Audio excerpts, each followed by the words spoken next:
عورت کو نکاح کی صورت میں محبت دو، ورنہ گوشت کی طاق میں کتے ہمیشہ ہر وقت رہتے ہیں۔ ہر دفعہ مقدر سے لڑنا بہتر نہیں ہوتا، کیونکہ کچھ جنگیں ہار کر جیتی جاتی ہیں۔ کبھی جو مجھے فتویٰ دینے کی اجازت ملے تو میں انسان کے سامنے رونا حرام لکھوں۔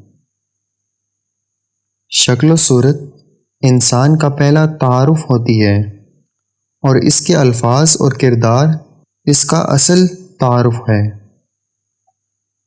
تھک جانے اور ہار جانے میں بڑا فرق ہے۔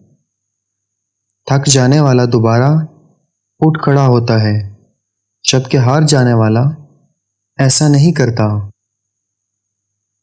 مرد کا اپنی عورت کی چھاتی کو چومنا جائز ہے، مگر اس کا دودھ حلق سے نیچے نہ اترے۔